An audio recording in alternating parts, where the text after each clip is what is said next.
చాలా మందికి birth control వల్ల ఫర్టిలిటీ ఎఫెక్ట్ అయిద్దా అనే డౌట్ వస్తూ ఉంటుంది. హలో ఎవ్రీవన్, నేను డాక్టర్ సాహిత్య వీరవల్లి, ఏఆర్సి హాస్పిటల్స్ నెల్లూరు బ్రాంచ్లో ఫర్టిలిటీ కన్సల్టెంట్.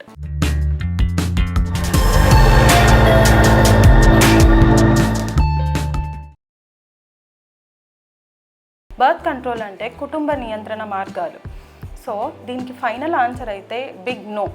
ఎందుకు అంటే బర్త్ కంట్రోల్ అనేది కొంతమంది కంబైన్డ్ ఓరల్ కాంట్రాసెప్టివ్స్ వాడతారు, అంటే టాబ్లెట్స్ డైలీ వేసుకునే ఓరల్ పిల్స్. వీటి వల్ల వీటిని ఆపేసినా కానీ మ్యాక్సిమం 3 months కల్లా మనకి లోపల హార్మోన్ లెవెల్స్ కానీ ఫర్టిలిటీ కానీ నార్మల్ లెవెల్కి వచ్చేస్తుంది.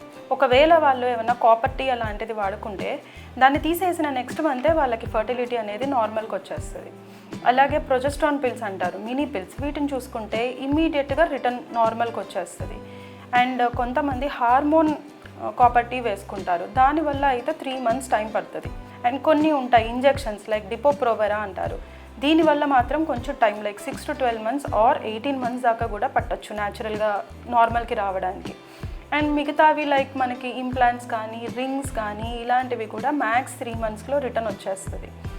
బట్ 35 years దాటాక ఇంకా ఇట్లాంటి బర్త్ కంట్రోల్ మెథడ్స్ వాడిన వాళ్ళకి ఎందుకు ప్రెగ్నెన్సీ లేట్ అవుతుంది అనే డౌట్ చూసుకుంటే, లైక్ న్యాచురల్గా వాళ్ళకి ప్రెగ్నెన్సీ లేట్ చేసే కొద్దీ వాళ్ళు ఏజ్ అనేది పెరుగుతుంది. సో ఏజ్ రిలేటెడ్ చేంజెస్ కానీ ఏజ్ రిలేటెడ్ ఫర్టిలిటీ ఎఫెక్ట్ అవ్వడం కానీ ఆర్ వేరే అదర్ ఫర్టిలిటీని డిస్టర్బ్ చేసేవి లైక్ థైరాయిడ్, బీపీ, షుగర్ ఇలాంటివి రావడము, అండ్ లోపల మెటబాలిజం డిస్టర్బ్ అవ్వడము, అండ్ హార్మోన్స్ అనేవి నార్మల్ లెవెల్కి రావడానికి మినిమం 3 months పడుతుంది కొంతమందికి. సో ఈ లోపు వాళ్ళకి యాంగ్జైటీ, స్ట్రెస్ లెవెల్స్ పెరిగిపోవడము ఇలాంటివి రీజన్ అవుతాయి ఫర్టిలిటీ డిలే అవ్వడానికి.